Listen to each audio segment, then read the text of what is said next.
नमस्कार, मैं हूं हिमांशु बाजपेयी और एक किस्सा काकोरी एक्शन के अमर शहीद अशफाक उल्लाह खां के बचपन का। तो अशफाक उल्लाह खां की पैदाइश हुई सन 1900 में शाहजहांपुर में, और अशफाक उल्लाह खां ने फैज़ाबाद जेल में रहते हुए अपनी जेल डायरी लिखी, जिसमें अपने बचपन के कई किस्से उन्होंने सुनाए। तो अशफाक फरमाते हैं कि मेरे वालिद साहब मोहम्मद शफीकुल्लाह खां साहब सब इंस्पेक्टर पुलिस थे। वो मुझे पुलिस के कारनामे बतौर किस्सा सुनाया करते थे और बाद में खुद मैंने जिनका सामना किया, और गरज के वो सबक जो कभी थ्योरेटिकल था अब प्रैक्टिकल सूरत में भी मिल गया। तो अशफाक यहीं पर एक किस्सा सुनाते हैं कि उन्हें बचपन में मेले से अगर कोई चीज़ मंगवाने का शौक था तो वो होती थी टीन की तलवार। एक दफ़ा उन्होंने अपने वालिद साहब से कहा कि मियाँ आप मुझे मेले से एक तलवार ला दीजिए। उनके पिताजी ने कहा कि बेटा तुम तो अभी छोटे हो, तुमको अभी तलवार लाएंगे कोई तुमसे छीन लेगा। तो अशफाक ने शान से कहा कि मैं आपसे सोने या चांदी की तलवार नहीं मंगवा रहा हूँ, वो मत लाइएगा, लोहे की तलवार ला दीजिएगा, वो कोई नहीं छीनेगा। और अशफाक कहते हैं कि वो बचपन से ही मार्शल स्पिरिट लिए हुए पैदा हुए थे, इसलिए उन्हें जंग के हालात पढ़ने में ख़ास तौर पर दिलचस्पी थी। बल्कि वो सिर्फ पढ़ते ही नहीं थे, सचमुच में लड़ाई करने में भी पेश रहते थे, आगे रहते थे। जिसका नतीजा ये होता था कि मौलवी साहब जो उनको पढ़ाते थे वो उन्हें देर तक कान पकड़कर उठाते बिठाते थे, और इसका नतीजा ये होता था कि अशफाक ये कहते हैं कि इसका फ़ायदा ये होता था कि थी तो वो सज़ा, मगर मेरे लिए कसरत का काम करती थी, और इसीलिए मैं अपने भाइयों में सबसे छोटा होने पर सबको ज़मीन झका देता था, सबसे छोटा होने के बावजूद।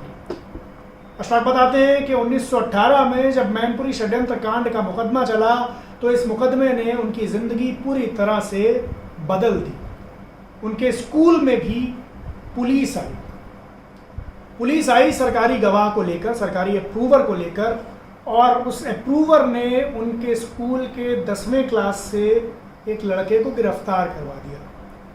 अशफाक ने जब ये दृश्य देखा तो उनके एक साथी ने उनसे कहा कि पता है राजा राम जिसको गिरफ्तार किया गया था वो ना डाकू था ना लुटेरा, वो एक खुफिया सोसाइटी का मेंबर था।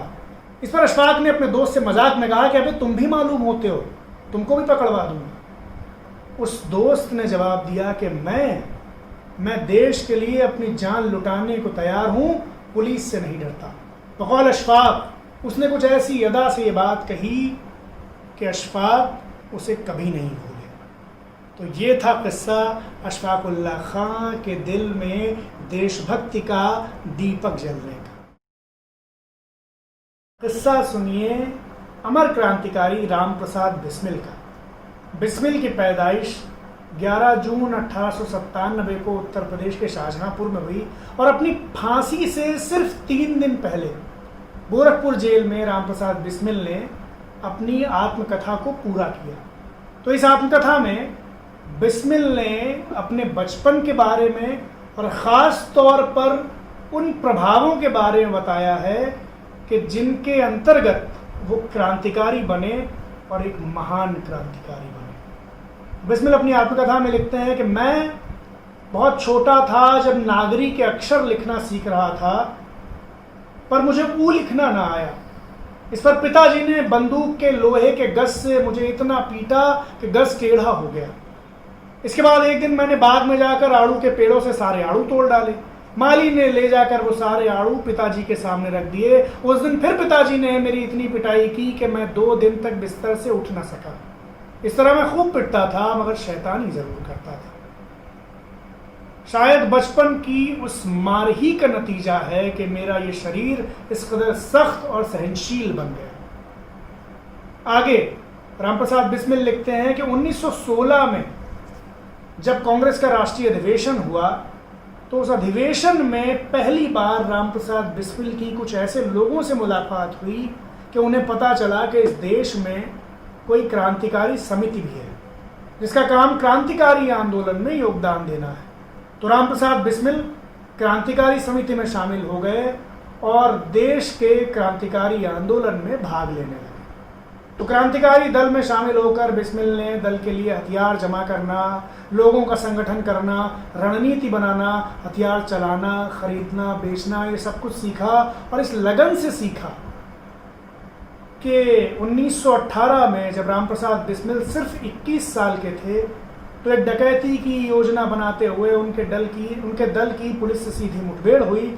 और इस मुठभेड़ के बाद चले मैनपुरी षड्यंत्र कांड में 21 साल के रामप्रसाद बिस्मिल को मुख्य आरोपी बनाया गया।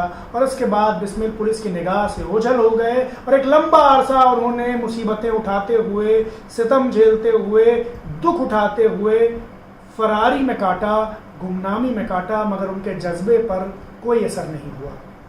उनकी एक पसंदीदा नज्म है जो क्रांतिकारी साहित्य में शामिल है कि हम भी आराम उठा सकते थे घर पर रहकर, हम भी आराम उठा सकते थे घर पर रहकर, हमको भी पाला था माँ बाप ने दुख सह सह कर, वक्त रुखसत इन्हें इतना भी ना आए कहकर, गोद में आंसू कभी टपके जो रुख से बहकर, तिफल उनको ही समझ लेना जी बहलाने को, दूर तक याद वतन आई थी समझाने को। शुक्रिया।